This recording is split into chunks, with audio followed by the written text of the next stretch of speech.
Restaurant স্টাইলে Thai soup যদি এখন বাসায় তৈরি করা যায় তাহলে নিশ্চয়ই আর রেস্টুরেন্ট থেকে চড়া দাম দিয়ে এই স্যুপটা কিনে খেতে হবে না।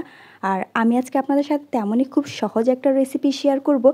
যারা কখনো থাই স্যুপ রান্না করেনি তারাও এই রেসিপি ফলো করে পারফেক্ট রেস্টুরেন্টের মতো একটা স্যুপ বাসায় তৈরি করে ফেলতে পারবে খুব সহজেই। চলুন তাহলে দেখে নেওয়া যাক। এখানে আমি নিয়েছি 2টা ডিমের কুসুম। ডিমের কুসুমটা আমি নিয়েছি সাদা অংশটা বাদ দিয়ে। এখন যে পাত্রের মধ্যে আমি স্যুপটা রান্না করব সরাসরি সেই পাত্রের মধ্যেই আমি কুসুমগুলো দিয়ে দিচ্ছি। এখন এর মধ্যে আমি দিয়ে দিচ্ছি আধা কাপ টমেটো সস। এখানে আমি টমেটো সস ব্যবহার করছি, আপনারা চাইলে টমেটো কেচাপও ব্যবহার করতে পারেন, তবে সেক্ষেত্রে স্যুপটা একটু মিষ্টি হয়ে যাবে। এখন এর মধ্যে দিয়ে দিচ্ছি 2 চা চামচের মতো সয়া সস। এখানে আমি লাইট সয়া সস ব্যবহার করেছি। 1.5 টেবিল চামচ দিয়ে দিচ্ছি কর্নফ্লাওয়ার। 1 চা চামচ দিয়ে দিচ্ছি লাল মরিচের গুঁড়া। মরিচের গুঁড়াটা আমি ঝালের জন্য এখানে ব্যবহার করছি। আধা চা চামচ দিয়ে দিচ্ছি কালো গোলমরিচের গুঁড়া। দিয়ে দিচ্ছি স্বাদ অনুযায়ী লবণ। লবণটা একটু বুঝে দিবেন, পরবর্তীতে চেক করে দিবেন, যেহেতু সসের একটা কনসিস্টেন্সি থাকবে এখানে, তো লবণটার টেস্টটা বেশ কম হতে পারে। এবং এর মধ্যে 1 টেবিল চামচ দিয়ে দিচ্ছি চিনি আর আধা কাপ পানি দিয়ে এটাকে আমি খুব ভালোভাবে মিশিয়ে নিচ্ছি। চেষ্টা করবেন একটা হ্যান্ড হুইস্কের সাহায্যে খুব ভালোভাবে মিশ্রণগুলোকে মিশিয়ে নেওয়ার জন্য। দেখুন আমার মেশানো হয়ে গিয়েছে। এখন আমি এর মধ্যে দিয়ে দিচ্ছি 50 গ্রামের মতো মুরগির বুকের মাংস। দিয়ে দিচ্ছি 3টা মাশরুমকে কুচি করে কেটে।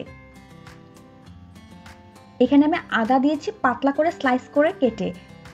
দেখতেই পাচ্ছেন আদাটাকে আমি কিভাবে কেটে দিয়েছি। এখন এর যে মেইন ইনগ্রেডিয়েন্ট সেটা হচ্ছে থাই পাতা। অনেকে এটাকে লেমন গ্রাসও বলে থাকেন।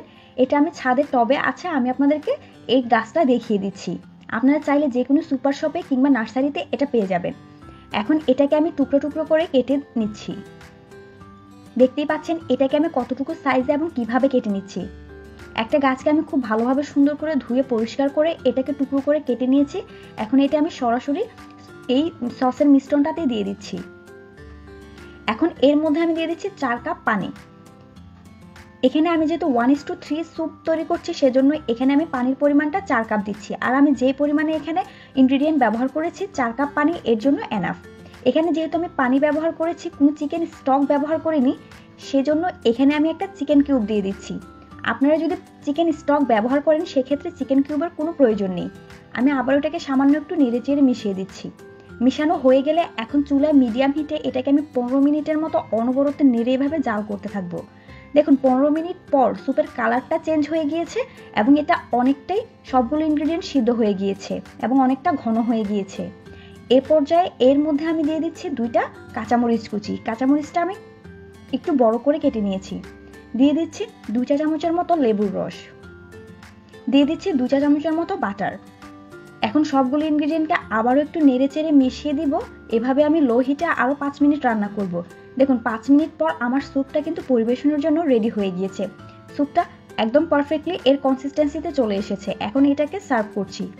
এভাবে একবার হলো বাসায় থাই স্যুপ তৈরি করবেন, আশা করি আপনাদের পছন্দ হবে। ভিডিওটি যদি ভালো লাগে অবশ্যই চ্যানেলটিকে সাবস্ক্রাইব করবেন এবং ভিডিওটিতে একটি লাইক দিবেন। Thanks for the watching.